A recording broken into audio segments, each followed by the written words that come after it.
Right now, when night falls, you flip a switch. Lights on, doors locked, phone in hand. But for most of human history, night was the most dangerous part of the day. So, what did early humans actually do once the sun went down? Let's go back roughly 40,000 years to the Paleolithic, the Stone Age. No electricity, no streetlights, no walls that lock. Just you, the dark, and whatever's out there. As the light fades, the temperature drops fast. Without any artificial light, the world doesn't just get dark, it gets absolute. No moon glow, no stars poking through.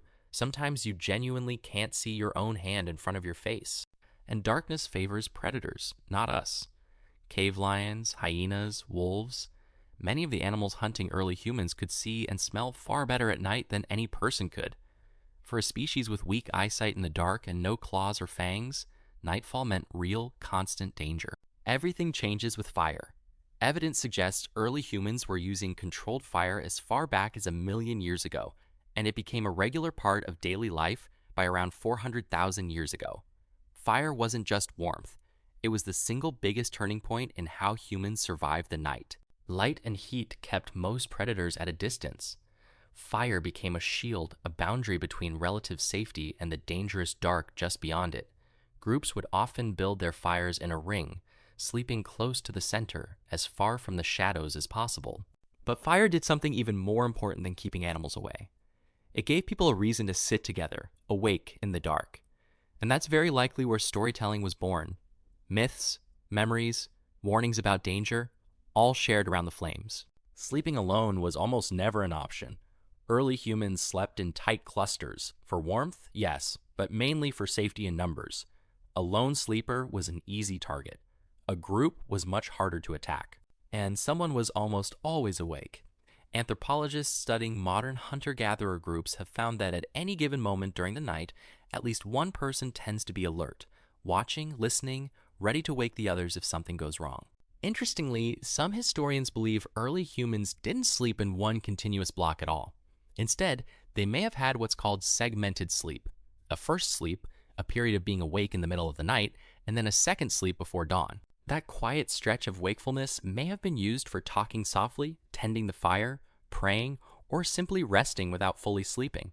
Some researchers even connect this pattern to why humans today sometimes wake up in the middle of the night for no clear reason. Whenever possible, early humans sought out caves or rock overhangs for the night. A cave meant fewer directions predators could approach from, better protection from wind and rain, and a defensible entrance that a fire could easily guard. Every unexplained sound in the dark, a snapping branch, a distant howl, wind through the grass, could mean danger. Many researchers believe this constant uncertainty is exactly where humanity's earliest myths about spirits, demons, and monsters in the dark came from. Not everything about the night was purely dangerous, though. The moon and stars became humanity's earliest calendar and clock.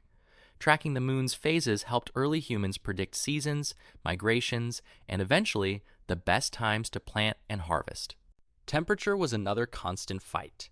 Without insulated clothing, nights, especially in colder climates, could be deadly on their own. Staying close to the fire, wrapping in animal hides, and sleeping in tight groups weren't just comfort choices. They were survival strategies. Temperature was another constant fight. Without insulated clothing, nights, especially in colder climates, could be deadly on their own. Staying close to the fire, wrapping in animal hides, and sleeping in tight groups weren't just comfort choices. They were survival strategies. Even without predators or cold, the night still wasn't peaceful. Insects, parasites, and the constant hum and buzz of nocturnal creatures made truly restful sleep a rare luxury for most of human history. Eventually, the sky lightens. The first hint of orange on the horizon meant the danger of night was ending, at least for a few hours. Waking up alive, another day, was never something to take for granted. All of this, the fear, the fire, the storytelling, the watching over each other, may have done more than just keep early humans alive.